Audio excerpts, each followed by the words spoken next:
देश एक रहे इसके लिए कई आंदोलन, हम लोगों का नारा होता था कश्मीर हो या गुवाहाटी, अपना देश अपना माटी।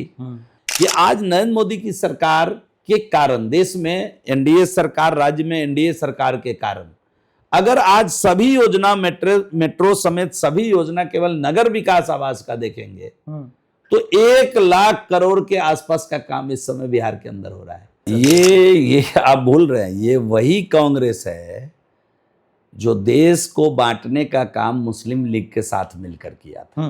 लेकिन मैं आपको जिम्मेदारी के साथ कहता हूं कि पटना के कचरे से 15 मेगावाट बिजली बनाकर पटना के लोगों को देंगे। पूरी तैयारी कर दिया है, टेंडर में भी बात आ गई है, और 15 मेगावाट कचरा से बिजली ही नहीं बनाएंगे, खाद भी बनाएंगे, कंपोजिट खाद। बिहार की राजनीति का मतलब अब विकास, विकास और केवल विकास।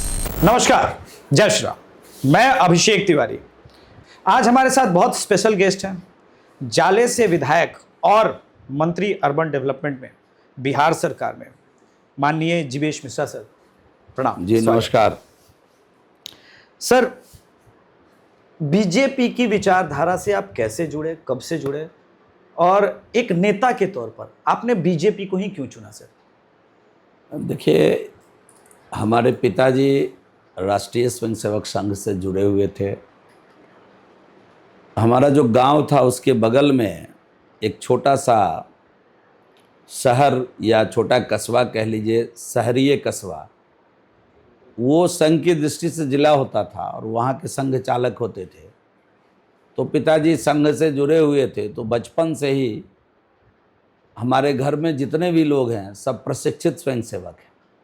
सबसे कम प्रशिक्षित स्वयंसेवक मैं ही हूँ, तो सभी लोग प्रशिक्षित स्वयंसेवक, हमारे भाई बहन सब लोग। तो एक माहौल ऐसा था राष्ट्रीय स्वयंसेवक संघ और राष्ट्रवाद का, घर में गूंज कन कन से आती थी। और जब मैं कॉलेज लाइफ में आया तो मुझे अखिल भारतीय विद्यार्थी परिषद से जुड़ने का अवसर मिला और लंबे समय तक विद्यार्थी परिषद में काम करने का, संगठन को सीखने का, समझने का, संगठनात्मक ढांचा तैयार करने का, ये सब चीज़ विद्यार्थी परिषद से सीखने का एक अवसर मिला। और विद्यार्थी परिषद में लंबे समय तक विभिन्न दायित्वों का निर्वहन भी किया। और उसके बाद फिर जब विद्यार्थी परिषद के पाठशाला से निकला हुआ व्यक्ति भारतीय जनता पार्टी नहीं जाएगा तो कहाँ जाएगा। और एक बात है कि एक बात तो मानना पड़ेगा कि जिस समय मैं विद्यार्थी परिषद से बाहर आकर के राजनीतिक जीवन में आने की सोच रहा था, उस समय देश के अंदर जितनी भी पार्टियां थी उसमें भारतीय जनता पार्टी एक ऐसी पार्टी थी जो राष्ट्र प्रथम का नारा देती थी कि मेरे लिए देश पहले है। और ये एक विद्यार्थी परिषद के आदमी को ये बात बहुत अपील करता था, जो हम लोग राष्ट्र के लिए लड़ाई लड़ते थे, कास्ट लाइन से ऊपर उठ गए। ये निश्चित रूप से जो राष्ट्रवाद जो था उसको लेकर के जो विद्यार्थी परिषद से निकले हुए लोगों को ये जो अपील होता था, हम लोग देश के लिए, राष्ट्र के लिए कई आंदोलन, देश एक रहे इसके लिए कई आंदोलन, हम लोगों का नारा होता था कश्मीर हो या गुवाहाटी, अपना देश अपना माटी। तो इसको लेकर के ये जो विचारधारा थी, इस विचारधारा को अक्षरशः आत्मसात करने वाली एक ही पार्टी थी उस समय, भारतीय जनता पार्टी। अभी भी तो एक ही पार्टी, और एक ही पार्टी आज भी है, वो है भारतीय जनता पार्टी। में आ रहा था तो मुझे लगा उस समय 98 की बात मैं आपको बता रहा हूँ, और फिर भारतीय जनता पार्टी से मेरा जुड़ाव विद्यार्थी परिषद छोड़ने के बाद एक कार्यकर्ता के नाते हुआ, जिसको आप प्राथमिक कार्यकर्ता बोलेंगे। और 2002 से मैं सक्रिय सदस्य के नाते भारतीय जनता पार्टी की सेवा कर रहा हूँ। पार्टी ने मुझे 2015 में टिकट दिया पहली बार, और जाले की महान जनता ने मुझे अवसर दिया पहली बार जाले की सेवा करने का। तो 2015 बड़ा कठिन चुनाव था गठबंधन के दृष्टिकोण से बिहार के अंदर, लेकिन मैं जाले की महान जनता को सत सत नमन करता हूँ, बार बार नमन करता हूँ कि उस भीड़ के अंदर भी उन्होंने मुझे एक अवसर दिया सेवा करने का। और उसका परिणाम हुआ कि 5 साल जब मैं जाले के लोगों का उनके बीच रहकर, उनके साथ रहकर, उनके हर सुख दुख में उनके पास बैठकर जब उनकी मैंने सेवा की, तो 20 में स्वतः उन्होंने भारी मतों से चुन करके बिहार विधानसभा भेजने का काम किया। और ये अपने आप में एक बड़ा रिकॉर्ड भी जाले में बन गया कि मैं जाले का पहला विधायक हूं जो लगातार 10 साल जाले की सेवा किया हूं। इससे पहले कोई भी एमएलए देश जब आजाद हुआ उस समय से लीजिए 52 में भी जो जीते वो फिर 57 नहीं जीत पाए। और ये मैं पहला व्यक्ति हूं कि 10 साल जाले के लोगों ने मुझे मौका दिया है और मुझे पूरा यकीन है जाले की महान जनता पर कि वो तीसरी बार के लिए भी मन मिजाज बनाकर बैठे हुए हैं। चलिए एडवांस में मैं शुभकामनाएं दे देता हूँ। नहीं, मुझे ऐसा लग रहा है कि वो मन मिजाज बनाकर बैठे हुए हैं, क्योंकि मैंने निश्चल भाव से निर्मल होकर के उनका सेवा किया हूं। जहां भी जब भी जो भी आए हैं सबकी बात को सुना हूं, सबके काम को करने की कोशिश किया हूं। मैं मानता हूं कि कोई एक आधा लोगों का काम नहीं हुआ होगा या मेरे दिमाग से उतर गया होगा, ऐसा मैं मानता हूं। मानवीय भूल हो सकती है मानव होने के नाते, लेकिन मैंने दिल की गहराइयों से एक एक व्यक्ति जो मुझे मिल कर गया है उसका काम हो जाए इसकी चिंता मैंने की है। और मुझे लगता है यही मेरा संबल है। और मैंने जो विकास का काम किया है, अगर आप देखेंगे तो जाले में पिछले 10 वर्षों में 425 किलोमीटर ग्रामीण सड़क बनाने का काम मैंने किया है। अगर पीडब्ल्यूडी की बात करेंगे तो 39 किलोमीटर नया पीडब्ल्यूडी, और उसके ऊपर अगर बात करें तो आज 30 किलोमीटर से भी अधिक सड़कें नया चौड़ीकरण करने का काम। अभी मुझे पूरा यकीन है 11 किलोमीटर सड़क नया पीडब्ल्यूडी और स्वीकृत करने वाले हैं। तो देश के आज़ादी के बाद से लेके 15 तक जितनी पथ निर्माण विभाग ने सड़कें जाले में बनाया उतनी सड़क अकेले में जाले में इस 10 वर्षों में बना दिया। तो ये सब जो काम है जाले में, जब मैं 15 में आया तो 3-4 हाई स्कूल होता था, +2 विद्यालय 10th, आज 40 +2 विद्यालय जाले के अंदर है। गांव की बेटी गांव में खा के गांव में पढ़ के +2 कर जा रही है। हमारा शिक्षा रेशियो जाले का बढ़ा है। तो ये सब छोटे छोटे काम हैं जिन पर ध्यान दे करके जाले को व्यवस्थित करने का काम हमने किया है। इसलिए मुझे पूरा यकीन है कि जाले की महान जनता पुनः एक बार मुझे व्यवस्थित करके सेवा का अवसर जरूर देगी। नहीं, जरूर देगी, वो तो आपके काम पर है। लेकिन मैं आपसे थोड़ा सा बीइंग अ मंत्री, चूँकि आप मंत्री जी भी है, अर्बन डेवलपमेंट आपके हाथ में है, ये मैं घूम रहा था ये पूरा जो मरीन ड्राइव बना है।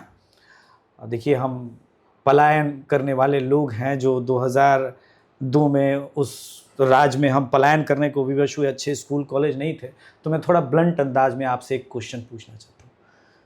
मन में कभी कभी आत्मसंतुष्टि की भाव तो आती होगी कि हमने बिहार को ऐसा बनाया कि रात के 12 बजे भी लड़के लड़की कहीं घूम रहे हैं। जरूर जरूर। देखिए, यही बदलता हुआ बिहार है, यही आगे बढ़ता हुआ बिहार है।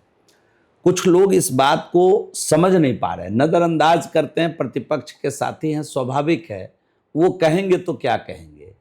आज 10-20 वर्षों के बाद, 10 वर्षों के बाद, 20 वर्षों के बाद जो लोग बिहार नहीं आए थे और बिहार अब अगर आते हैं तो हैरानी में पड़ जाते हैं। जो एयरपोर्ट उतरते हैं, ऐसा बिहार का एयरपोर्ट है, ऐसी बिहार की सड़कें हैं, ऐसा फ्लाईओवर वाला पटना है, ऐसा मेरीन ड्राइव हो सकता है क्या। और ये केवल मैं एक शहर की बात नहीं करता हूं, सारे शहरों में बदलाव आया है। इस समय अगर आप देखें तो पटना जो गंगा किनारे 88 शहर बसा हुआ है, उसमें साफ सफाई के मामले में चौथे नंबर पर है।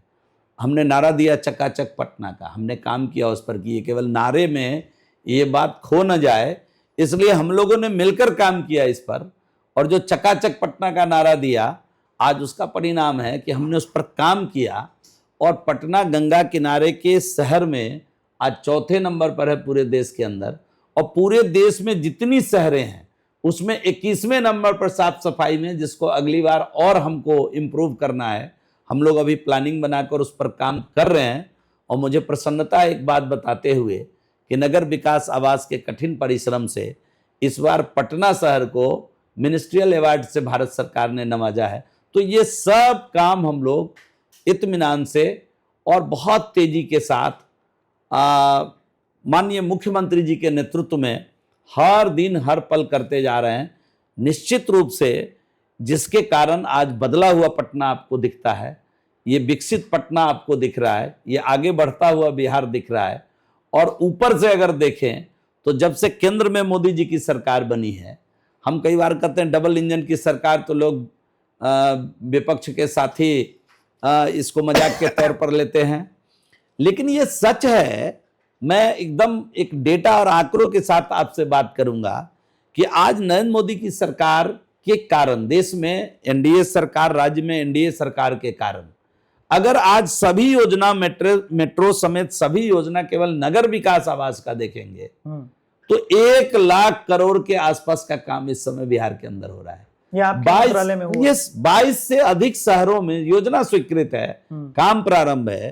पहले पटना जैसे शहर में सीवरेज और एसटीपी दोनों का अंतर लोग नहीं समझ रहे थे। जिस पानी, बरसात का पानी जिस नाले से हम खींच कर ले जाते थे उसी नाले से हम सीवरेज भी निकालते थे, और गंगा जी के अंदर पूरा प्रदूषित पानी ही जाकर गिरता था। जो बरसात का पानी सीधा गंगा नदी में जाएगी, उसके अंदर हमारा पटना में कोई मैकेनिज्म नहीं था, उसके अंदर हम सीवरेज को कनेक्ट करके रखे हुए थे और वो गंदा पानी, साफ पानी को भी गंदा बना के हम पटना के गंगा जी में गिराते थे। ये सब काम जब नरेंद्र मोदी की सरकार आई तो सीवरेज को अलग किया, एसटीपी को अलग किया, हम बरसात के पानी को कैसे सीधा ले जाके नदी में मिलावें, सीवरेज को अलग करके ट्रीटमेंट करके कैसे नदी में या सुरक्षित जगह में ले जाएं, ये इन सब पर काम हो रहा है। आज मुझे बताते हुए प्रसन्नता हो रही है कि 22 से अधिक शहरों में हम सीवरेज पर काम कर रहे हैं। और इधर जब जब प्रधानमंत्री बिहार आए हैं उन्होंने हर कार्यक्रम में नगर विकास आवास को कभी 5,000 करोड़, कभी 6,000 करोड़, कभी 7,000 करोड़, इस प्रकार से पटना को, बिहार को फाड़ देने का काम किया। तो तभी हम कहते हैं कि जब से नरेंद्र भाई मोदी की सरकार आई है, मैं कहता हूं लोगों को, तो लोग कई बार मेरे से सवाल करते हैं, निश्चित रूप से इस आधुनिक भारत का अगर कोई विश्वकर्मा है तो नरेंद्र भाई मोदी हैं, और इस आधुनिक बिहार का कोई अगर निर्माता है तो नीतीश कुमार है, जिसने बिहार को आगे बढ़ाकर गति दिया है। और आज नरेंद्र भाई मोदी की सरकार के कारण, देश में उनके प्रधानमंत्री होने के कारण बिहार को जितना रिवार्ड अवार्ड मिला है, जितना पैसा मिला है बिहार को आगे बढ़ाने के लिए, हम समझते हैं कि ये काबिले तारीफ है। दोनों के संयोग से, दोनों के मिश्रण से, दोनों के केमिस्ट्री से आज बिहार तरक्की कर रहा है, ये सब लोग देख रहे हैं। सर, प्रधानमंत्री नरेंद्र मोदी जी ने 15 अगस्त को एक बहुत गंभीर मुद्दा उठाया, डेमोग्राफी चेंज। फिर उसके बाद गया जी में आए माननीय मोदी जी, और देश का पहला मंत्री संभवतः मेरे मन की बात बोला। बीइंग अ पत्रकार, I am really honest with you, क्योंकि मैं दरभंगा में गुजर रहा था। सर, ये देश, ये माटी सबकी है, ये मैं मानता हूं, मगर किसी बाहरी की नहीं। और ये जो डेमोग्राफी चेंज हो रहा है, इसको आप कितना बड़ा खतरा देख रहे हैं बिहार के संदर्भ में? और माननीय मोदी जी जो कह रहे हैं कि हम लोग डेमोग्राफी चेंज को समाप्त करने के लिए एक मल्टीटास्किंग ऑपरेशन सिस्टम बनाने वाले हैं, क्योंकि अब मोदी जी ने 3 बार बोल दिया। एक बार गया में बोला, एक बार 15 अगस्त की रैली में बोला, और अभी रिसेंटली मोदी जी की एक और रैली थी बिहार में, उसमें बोला। ऐसे में ये कितना बड़ा खतरा है? करना ही पड़ेगा। इसके आपने भी लंदन को देखा, कुछ दिन पहले समाचार आई, आज तो मलान को, इटली को देख रहे हैं। वही आपने देखा। ये इस पर काम करना ही पड़ेगा सरकार को। अगर अपने देश को, अपने देश के मूल नागरिक को, अपने देश के लोगों को सुरक्षित, संरक्षित रखना है तो देश के शासनाध्यक्ष को इस दिशा में काम करना ही पड़ेगा। मैं अपने प्रधानमंत्री जी को धन्यवाद करता हूं कि उनके नज़रों में ये बातें हैं और इस पर काम करने की कार्य योजना वो अगर तैयार कर रहे हैं तो निश्चित रूप से ये उनकी दूरदर्शिता है। आगे जो देश जिस तरह से आज लंदन में हो रहा है, जिस तरह से आज अन्य इटली के अंदर हो रहा है, फ्रांस जिस परेशानी से आज जूझ रहा है, उसको देखते हुए अगर देश का शासनाध्यक्ष, देश के प्रधानमंत्री आज इस प्रकार की तैयारी कर रहे हैं तो मैं उनको नमन करता हूं, उनको मैं प्रणाम करता हूं। प्रतिपक्ष के नेता कह रहे हैं नेपाल से भारत की और बिहार की बहुत दूरी नहीं है। ये जो बच्चों को आप प्रोटेस्ट में उलझा करके सड़क पर लाने की जो एक विपक्ष की प्लानिंग है, मैं इसको 2 फेज में बांट देता हूं सर इस क्वेश्चन को। एक, वोट चोरी के नाम पर, और दूसरा, लोगों को भड़का करके जब आप चुनाव नहीं जीत पा रहे हैं तो आप बच्चों को जेन जी के नाम पर सड़क पर ले आए ताकि आग जले। अच्छा, ये कितने, मतलब मैं शब्द का चयन क्या करूं नहीं करूं, कभी कभी कर दीजिए सर, यहाँ बंध सा जाता हूं। ये कैसे लोग हैं? थर्ड सेंस है या नहीं, कॉमन सेंस है या नहीं। ये सही भारत देश महान है, तभी इनको कभी अवसर न मिला है न मिलेगा। जिन लोगों ने ये बात की है देश को उलझाना, ये आप क्या मामूली बात समझ रहे हैं? ये कोई नक्सली, कोई आतंकवादी ऐसी बात इस देश के अंदर कर सकता है? नहीं तो नारे तो लगे ही ना जेएनयू से भारत तेरे टुकड़े। मैं वही बात कह रहा हूं ना, ये कोई नक्सली, ये कोई आतंकवादी ही इस देश के अंदर ऐसी भाषा का प्रयोग कर सकता है? ये वसुधैव कुटुंबकम वाला देश है। हम जब पूजा पाठ खत्म करते हैं तो अंत में विश्व का कल्याण हो बोलते हैं। हम अपने परिवार का कल्याण हो कि चिंता जरूर करने के लिए पूजा करते हैं, लेकिन हमारा नारा होता है सनातनियों का विश्व का कल्याण हो। तो हम सर्वे भवन्तु सुखिनः की बात करते हैं और विश्व के कल्याण की बात करते हैं, मतलब पूरे विश्व को अपना परिवार समझते हैं। तो ऐसे ऐसे लोग जो हैं, जो अगर इस प्रकार का नारा इस देश के अंदर देते हैं तो इस देश की व्यवस्था से बिल्कुल उलट बात करते हैं, और यह देश ऐसे लोगों को कभी बख्शेगी नहीं। और यही कारण है कि आज तक ये सत्ता के करीब भी नहीं पहुंच पाए हैं, धीरे धीरे पीछे ही जा रहे हैं। इन दिनों कुछ दिन पहले तमिलनाडु से स्टैलिन आए हुए थे। बिहार में कितने लोग तमिल समझते हैं? कम से कम मैं तो नहीं समझता सर, हो सकता है बिहार में कुछ जनता तमिल भी समझने लगी हुई। स्टैलिन आए थे भागलपुर में, ये कंप्लीटली एक रिलीजियस रैली बनाई गई। स्टैलिन के बेटे कहते हैं कि इरेडिकेट सनातन धर्म, और खड़गे साहब के बेटे कहते हैं कि बिल्कुल प्रियंक खड़गे ने ठीक बना। मुस्लिम लीग के साथ गठबंधन हो रहा है, ये चल क्या रहा है सर? ये आप भूल रहे हैं, ये वही कांग्रेस है जो देश को बांटने का काम मुस्लिम लीग के साथ मिलकर किया था। आज भी वही कांग्रेस है। तो गठबंधन में है ना, वो बदला नहीं, आज तो गठबंधन करके चल रहे हैं। वो जितने देश विरोधी ताकत है, सत्ता पाने के लिए राहुल गांधी, कांग्रेस पार्टी, खड़गे साहब, ये जो जितनी जमात है ना, ये सब के सब सत्ता पाने के लिए देश विरोधी ताकत से भी हाथ मिलाने में इनको परहेज नहीं होगा। और इसीलिए ये कई बार समय समय पर देश विरोधी बातें करते हैं। अब जैन जी की बात करना इस देश के अंदर, आप समझ लीजिए कि इस देश के अंदर देश के मत के द्वारा चुना गया व्यक्ति, देश के मतदाताओं के द्वारा चुना गया व्यक्ति इस देश, तो सर एबीवीपी को चुन लिया ना। मैंने कहा कि इस देश के अंदर इस प्रकार की बात अगर कोई करता है तो मुझे लगता है यह कहीं से उचित भी नहीं है, और ऐसे लोगों को यह देश कभी माफ भी नहीं करेगा। नहीं, कहां जिनजी साथ गया? पटना यूनिवर्सिटी का चुनाव हारे, डीयू का चुनाव हारे, अभी हैदराबाद यूनिवर्सिटी का चुनाव हारे, तो जिनजी भी तो उनके साथ नहीं चल रहा है ना सर? कोई उनके साथ कोई रह ही नहीं। मैंने कहा ना कि इस देश के अंदर ऐसी सोच डेवलप हो ही नहीं सकती है, और वो भी तब जब एक राष्ट्रवादी इंसान देश का बागडोर संभाल कर देश को चला रहा है। एक राष्ट्रवादी पार्टी देश के शासन के केंद्र बिंदु में है, जिसके लिए राष्ट्र प्रथम है, वैसी पार्टी अगर देश के शासन के केंद्र बिंदु में है तो आप एक बात लिख कर रख लीजिए, ये वो पार्टी है भारतीय जनता पार्टी जो देश के लिए खुद को मिटा देगी लेकिन देश को आगे रखेगी। और इसका उदाहरण आप पीछे 77 में देख चुके हैं कि हमने अपनी पूरी पार्टी विलय करके राष्ट्र कैसे बचे। इसकी चिंता इंदिरा जी की इमरजेंसी के बाद किया था कि इंदिरा जी ने जिस प्रकार देश के अंधेरे में रात के 12 बजे देश के अंदर इमरजेंसी लागू करके देश के आम आवाम को जबरन पकड़ पकड़ करके जेल में ठूस दिया। कांग्रेस के लोग ये बात भूल क्यों जाते हैं कि अंग्रेज से भी ज्यादा क्रूरता इस देश के अंदर कांग्रेस के राज में इमरजेंसी के समय इसी देश के नागरिकों के ऊपर किया गया। ये बात इस देश के लोगों को भूलना नहीं चाहिए। तो इसलिए ये बात तो स्पष्ट है कि उनकी दिशा जो भी होगी, इस देश के अंदर इस समय राष्ट्रभक्त व्यक्ति देश का शासनाध्यक्ष है, और पूरे राष्ट्र के लिए जीने मरने वाली पार्टी राष्ट्र के केंद्र बिंदु में रहकर देश को चला रही है। सर, अब आपके कार्यों की बात हो गई, डेमोग्राफी चेंज पर भी बात हो गई। बिहार की राजनीति में सर एक धुरी एनडीए है, दूसरी धुरी महागठबंधन है, तीसरी धुरी एक और नेता है। बड़ा सिमिलर सा दिल्ली जैसा पैटर्न लग रहा है। कोई भी कुछ भी बोलेंगे, उनसे कोई सवाल जवाब करेगा नहीं, और आप इल्ज़ाम लगाएंगे, न्यायपालिका में भी जाने की ज़रूरत नहीं। क्या चल रहा है भारत की राजनीति में? देखिए, रेत पर बनाया हुआ मकान बहुत दिनों तक नहीं चलती है। दिल्ली में केजरीवाल साहब थे, हर दिन एक खुलासा करते थे कह के, हाँ। कल होगा खुलासा, 4 बजे करूंगा खुलासा।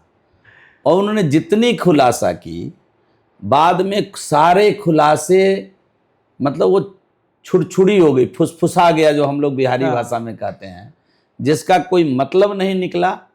और उस रंगे हुए सियार को दिल्ली जैसे इंटेलेक्चुअल जगह में पहचानने में लोगों को 10 साल लग गया, क्योंकि दिल्ली के अंदर सभी लोग हैं, इंटेलेक्चुअल क्लास भी हैं, नीचे से लेके ऊपर तक दिल्ली सबकी है, सब लोग है, राजधानी है। बिल्कुल। उस रंगे सियार को समझने में 10 वर्ष लग गया। वैसे ही यहाँ जो कोई आए हैं, ये जान लीजिए लोकतंत्र की धरती है, जननी है बिहार।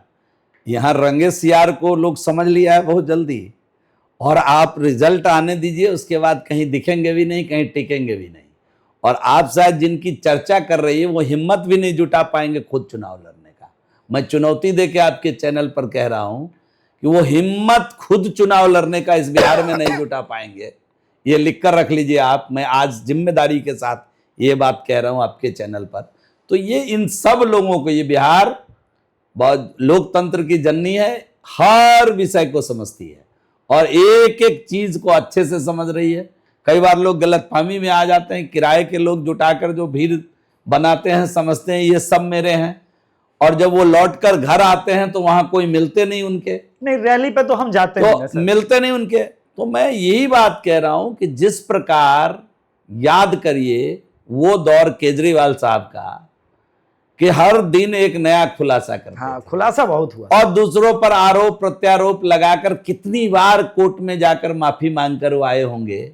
वैसा ही एक नेता यहां भी अभी आए हैं, और जो इस प्रकार के प्रपंच को रच करके नेतृत्व केजरीवाल को अपना गुरु मान करके यहां चाहते हैं उस मॉडल से सत्ता पालें। तो ये बिहार है, गलतफहमी में न रहें, मैं इतना ही कहना चाहता हूं। चलिए ठीक है, एक तो उनकी बात हो गई। दूसरी तरफ भी पार्टी में जो महागठबंधन कहते हैं अपने आप को, सीट शेयरिंग होगा नहीं होगा वो तो बाद की बात है अभी जो चल रहा है। पहले हम आ जाते हैं राजद पे। सर, राजद में इस वक्त अगर 3 धुरी है कही जाए तो, चूंकि अब पब्लिक प्लेटफॉर्म पे है तो मैं बात कर लेता हूँ। रोहिणी यादव जी ने सबको अनफॉलो कर दिया, तेज प्रताप यादव जी अलग पार्टी बना के चले, और हरियाणा वाले यादव जी के साथ मिलकर के तेजस्वी यादव जी नाव चला रहे हैं। पार लगेगा? देखिए, मैं तेजस्वी यादव जी को अपने भाई बहनों से ज़्यादा भरोसा वो हरियाणा वाले यादव जी जिनकी चर्चा की है उन पर है। और वो हरियाणा से आके बिहार से राज्यसभा के सदस्य बन गए। बिहारी का एक जो दिन रात उनके यहाँ परिश्रम करने वाले, कठोर परिश्रम करने वाले कार्यकर्ता है, उनका हक छीन कर वो यहाँ से राज्यसभा चले गए। तो ये तो तेजस्वी यादव जी की पार्टी है, उनकी private limited party. Private limited company में तो एमडी, तो प्राइवेट लिमिटेड पार्टी है उनकी, वो उसके एमडी हैं। वो जिसको चाहें वो फ्रंट सीट पर बिठा दे, जिसको चाहे बैक सीट पर बिठा दे, चाहे तो पूरे परिवार के लोगों को ही मंत्री बना के बिठा लें। ये सब काम जब सत्ता में थे तो उन्होंने किया। तो ये उनके लिए चलता है, एक हाउस में खुद, दूसरे हाउस में माता जी, तो ये सब उनके लिए चलता है। ये परिवारवादी पार्टी के लोग हैं। लेकिन अफसोस तब होता है कि जब अपने परिवार को संभाल कर नहीं रख पाए, जो बड़ा भाई था, जो इस पूरे परिवारवादी व्यवस्था का युवराज था, जो बड़ा भाई था, उसको पूरी मैं ये अगर बोला जाए कि वो रियल हकदार था इस पूरे पार्टी का, उसको किस प्रकार दूध की मक्खी के जैसा निकाल कर बाहर कर दिया गया। तो जिनसे मैं तो इतना ही कहूँगा कि जिनसे आज अपना परिवार नहीं संभल रहा है, वो बिहार क्या संभालेंगे। ये बात मैं थोड़ी देर पहले कह भी रहा था ऑफ कैमरा में, मैं बोल ही रहा हूँ कि जो परिवार नहीं संभाल पा रहे, बिहार क्या संभालेंगे। अब देखिए आगे क्या क्या होता है। क्या तेज प्रताप यादव थोड़ा थोड़ा हिंदू ज्यादा दिखते थे, इस कारण हो गया दिक्कत? नहीं, तेज प्रताप जी धार्मिक लोग हैं। हाँ, इसलिए ये आप मानिए, धार्मिक लोग हैं तेज प्रताप जी, बाहर निकाल दिए। धर्म में आस्था रखने वाले लोग हैं। समय समय पर वृंदावन भी जाते रहे, कभी कभी बांसुरी भी बजाते रहे। लेकिन ये अलग बात है कि उनके बांसुरी का प्रभाव उनके छोटे भाई पर नहीं पड़ा। और तेज प्रताप जी का जहां तक सवाल है, तो तेज प्रताप जी तेजस्वी यादव जी से ज्यादा पढ़े लिखे लोग। हाँ है। तेजस्वी यादव जी 9वीं फेल हैं, तेज प्रताप जी इंटर पास लोग हैं। आप देख लीजिए जी। उनका जो लालू जी का जो शासन चलाने का तरीका था वह तेज प्रताप में मिलता है, तेजस्वी में कहीं नहीं है वो चीज़। लेकिन क्या है कि इस समय जो एटमॉस्फेयर बना हुआ है कि हम कैसे आगे बढ़कर पार्टी पर अपना कब्जा कर लें, इस बात को मैं उनके पारिवारिक मुद्दे में जाना नहीं चाहता हूं, मुझे मत घसीटिए उनमें। नहीं, मैं तो वो घसीटूंगा। उनका परिवार, उनको मुबारक हो, दूसरे की जगह जा करके चले जाते हैं इंसाफ करने के लिए, और परिवार में एक बेटी को इंसाफ नहीं दिला पाए जो उनके घर में बहू बन करके आई थी। मैं जाना नहीं चाहता इन बातों में। और जो घर में न्याय नहीं कर पाए वो बिहार की जनता से क्या न्याय करेंगे? वो भी कोई छोटी मोटी हस्ती की बच्ची नहीं थी। हाँ। उनके दादा बिहार के इनके पिताजी से पहले मुख्यमंत्री हो गए थे। क्वेश्चन याद आ गया इस पर। ये जो राजद वाले फिर कहते हैं कि लालू जी पिछड़ों को न्याय दिए, लेकिन उनसे पहले तो दरोगा प्रसाद राय नहीं, दरोगा कर्पूरी ठाकुर कौन थे? वही लालू जी तो ऐसे व्यक्ति थे जिनको पिछड़ों से नफरत थी, अति पिछड़ों से नफरत थी। एक अति पिछड़ा का बेटा कर्पूरी ठाकुर जी जब बिहार के क्षितिज पर छा रहे थे तो उस कर्पूरी ठाकुर जी के लिए लालू जी शब्द का जो प्रयोग करते थे, मैं ऑन कैमरा बोलूं या ना बोलूं, कर्पूरी ठाकुर को लालू जी सामंतवादी बन करके, माने जो कोई अन्य लोग सोच भी नहीं सकता था कर्पूरी जी के लिए, उनको कपटी ठाकुर बोला करते थे। तो ये सब लिखित बातें हैं, उस समय के जो लोग हैं उन्होंने लिख के ये चीज किताब के अंदर रखा हुआ है। अब आप समझ लीजिए कि जो एक अति पिछड़ा समाज का बेटा, जो एकदम पूर्ण रूपेण समाजवादी बैकग्राउंड के लोग, और बिहार के अंदर लोगों को अति पिछड़ा के लिए हमेशा दिन रात काम करने का काम किया, बिहार के मुख्यमंत्री भी बने, वैसे लोगों के लिए इस प्रकार के शब्द का चयन ये लालू जी के परिवार को ही शोभा देता है। तो लालू जी ने कुछ किसी के लिए किया नहीं। आप अगर उठाकर देखें तो आज माइनॉरिटी के भाई उनके साथ हैं। मैं चुनौती देकर कहता हूं कि माइनॉरिटी के लिए किए गए 4 काम लालू यादव की पार्टी के लोग बता दें।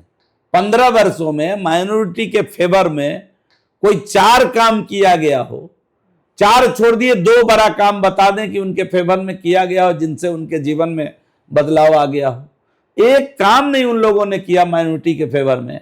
आज नीतीश कुमार जी की सरकार, एनडीए की सरकार सबको साथ लेकर आगे बढ़ी है, और बिहार में सबका विकास किस प्रकार हो इसकी चिंता करते हुए बिहार का बजट बनाने का काम किया है। अब सर रैपिड फायर, एक पर्सनालिटी का नाम बोलूंगा और उसके बारे में आपके क्या विचार है, उनके बारे में क्या विचार है। सबसे पहली पर्सनालिटी हमारे सामने सर, देश के प्रधानमंत्री नरेंद्र मोदी जी के बारे में आप क्या सोचते हैं? सर्वप्रिय, मनप्रिय, जनप्रिय, अति प्रिय, लोकप्रिय नेता इस समय नरेंद्र भाई मोदी है। राहुल गांधी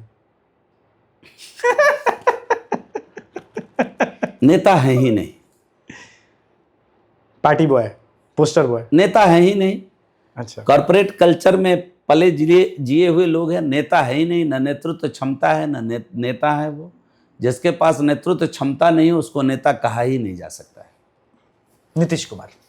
नीतीश कुमार सुलझे हुए विकासवादी नेतृत्व को आगे रखकर काम करने वाले लोग। मंत्री महोदय जीवेश मिश्रा सर, काम के प्रति डेडिकेटेड।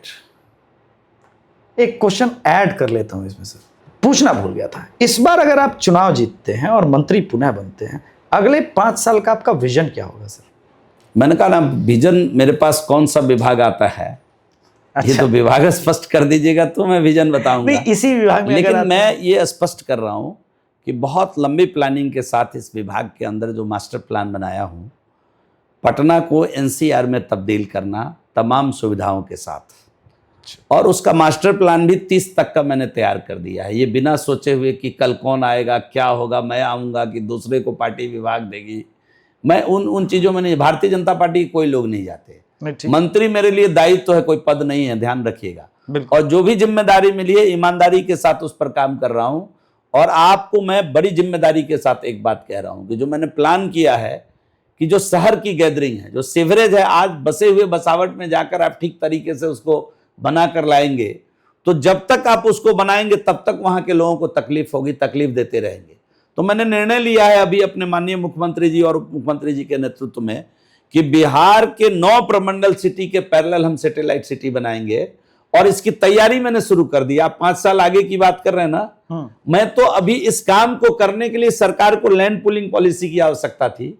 हम लैंड पूलिंग पॉलिसी पहली बार बिहार में देश के आजादी के बाद बनाकर लाए हैं नगर विकास आवास में, और उससे हम अभी हर शहर के पैरेलल लैंड पूलिंग पॉलिसी के द्वारा एक नया शहर डेवलप करने का प्रयास करेंगे, जो कंप्लीट सैटेलाइट सिटी होगी, जहां लोग रहना चाहेंगे, रुकना पसंद करेंगे।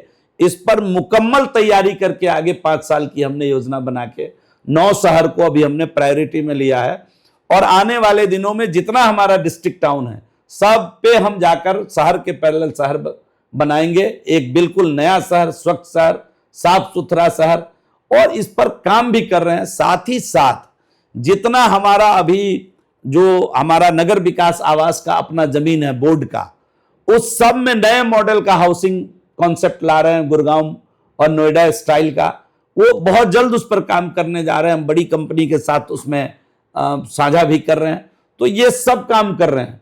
कभी राहुल गांधी ने कहा आलू डालेंगे सोना बना देंगे, लेकिन मैं आपको जिम्मेदारी के साथ कहता हूं कि पटना के कचरे से 15 मेगावाट बिजली बनाकर पटना के लोगों को देंगे। पूरी तैयारी कर दिया है, टेंडर में भी बात आ गई है, और 15 मेगावाट कचरा से बिजली ही नहीं बनाएंगे, खाद भी बनाएंगे, कंपोजिट खाद, गैस भी निकालेंगे जिससे हम फ्यूल के रूप में उसका इस्तेमाल करेंगे।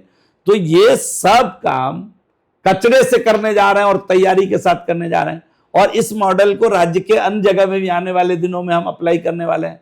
तो ये सब तैयारी करके मैं आपको बता रहा हूं। एडवर्टीजमेंट पॉलिसी हम बिहार के लिए नया बनाए हैं, हमारा उससे जितना यूएल भी है, नगर इकाई है, उसका रेवेन्यू जनरेट होगा, सरलता के साथ रेवेन्यू जनरेट होगा, बिना जनता पर किसी प्रकार का बोझ डाले रेवेन्यू जनरेट होगा। तो ये सब काम आने वाले दिनों के लिए हमारा जो मास्टर प्लान है उसके अंदर है, और पूरे जितने शहर हैं बिहार के अंदर सबको सीवरेज सिस्टम से कंप्लीट करना हमारा लक्ष्य है आगे 5 साल में। एसटीपी हम एक टाउन को एसटीपी से आच्छादित कर देंगे आने वाले दिनों में, और एक भी घर ऐसा नहीं बचेगा जहां नल का जल प्रॉपर तरीके से हम ना पहुंचा दें। तो ये सब काम हमारे प्लानिंग में है आने वाले दिनों में, और एक एक काम को ईमानदारी पूर्वक डंके की चोट पर जमीन पर उतार के दिखाएंगे। फेयर इनफ था तो रैपिड शो, लेकिन थोड़ा सा ये वाला लेंदी मैंने ले लिया क्योंकि पूछना बनता था। आखिरी प्रश्न रैपिड में ही, तेजस्वी यादव के बारे में क्या? Bogus man with silver spoon. बुरा मान जाएंगे। मैंने कहा ना, मैन विथ सिल्वर स्पून। वो चांदी का चम्मच, मछली खाते नवरात्रि, चांदी का चम्मच लेकर पैदा हुए हैं, वरना उनकी जो शिक्षा दीक्षा है, उस शिक्षा दीक्षा के लोग हमारे बिहार में यादव परिवार में कितने घूम रहे हैं, कहीं किसी जगह पर नहीं पहुंच पाए, आज भी संघर्ष कर रहे हैं। तेजस्वी यादव को उनकी चिंता करनी चाहिए, हम सबों को मिलकर चिंता करनी चाहिए। बिहार की राजनीति, आखिरी प्रश्न, बिहार की राजनीति मतलब एनडीए वर्सेस कैसे देखते हैं राजद को? बिहार की राजनीति का मतलब अब विकास, विकास और केवल विकास, ये एनडीए ने कर दिया है बिहार में।